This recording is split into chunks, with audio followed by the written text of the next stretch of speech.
Hello दोस्तों। तो कैसे हैं आप सब।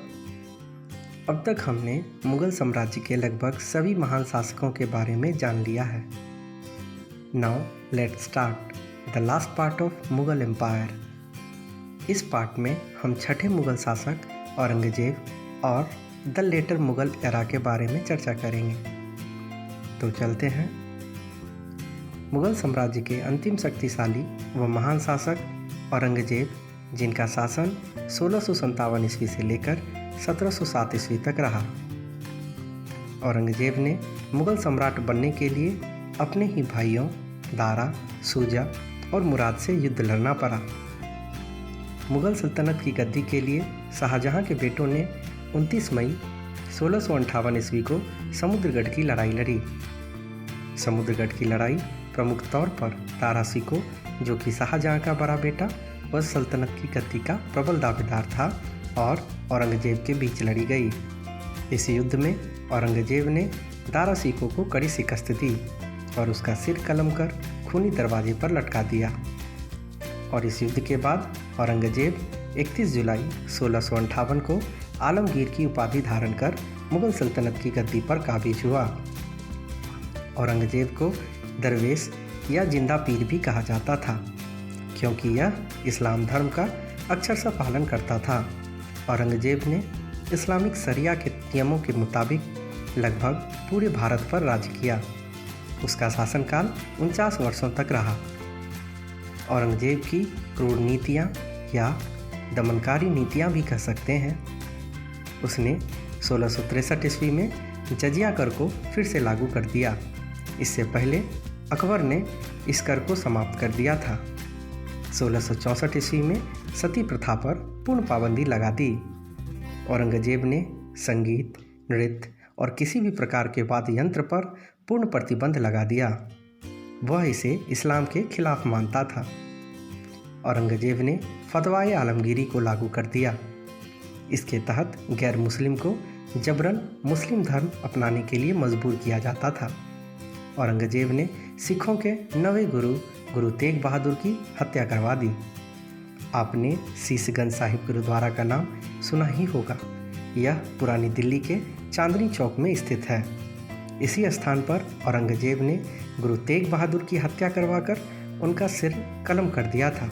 यह स्थान सिखों के लिए पवित्र माना जाता है। औरंगजेब ने नवरोज़ त्यौहार पर भी प्रतिबंध लगा दिया।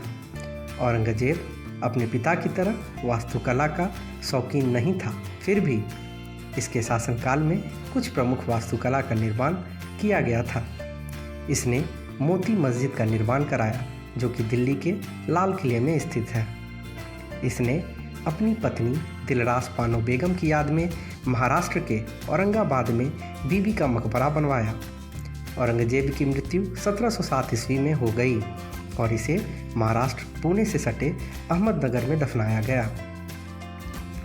तो दोस्तों, अब जानते हैं द लेटर मुग़ल एरा के बारे में।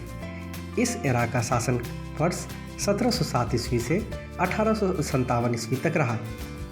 औरंगजेब की मृत्यु के बाद मुग़ल सल्तनत का विघटन शुरू हो गया। शीत युद्ध की शुरुआत हो गई। औरंगजेब की मृत्यु के 50 वर्षों के भीतर ही मुग़ल साम्राज्य का अंत हो गया। आइए अब हम लेटर मुग़ल शासकों से जुड़ी कुछ रोचक तथ्यों के बारे में जानते हैं।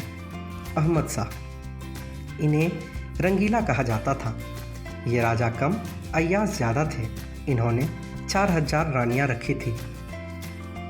जहेंद्र शाह ने औरंगजेब द्वारा पुनः चालू किए जजिया कर को समाप्त कर दिया। फारूक सैयर ने मुफ्त व्यापार को बढ़ावा दिया। मोहम्मद शाह ने तंबाकू पर पूर्ण प्रतिबंध लगा दिया। नादिर शाह, जो कि फारस का शासक था, उसने मोहम्मद शाह को 1739 ईस्वी में करनाल के युद्ध में पराजित किया। साथ ही उसने मुग़ल सल्तनत का बेशकीमती कोहिनूर हीरा और मयूर सिंहासन अपने साथ लेकर ईरान चला गया। आलमगीर द्वितीय के शासनकाल में 1757 ईस्वी में महत्वपूर्ण पलासी की लड़ाई लड़ी गई, जिसमें अंग्रेजों ने बंगाल के नवाब सिराजुद्दौला को हराकर बंगाल पर अपना आधिपत्य जमा लिया।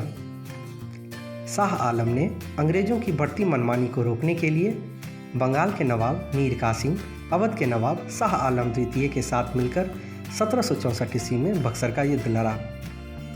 अकबर द्वितीय ने ही राजा राम मोहन राय को 1831 ईस्वी में राजा की उपाधि दी थी और मुगल वंश के अंतिम शासक बहादुर शाह जफर द्वितीय को अंग्रेजों ने बंधक बनाकर रंगून भेज दिया, जहां उनकी मृत्यु 1862 ईस्वी में हो गई।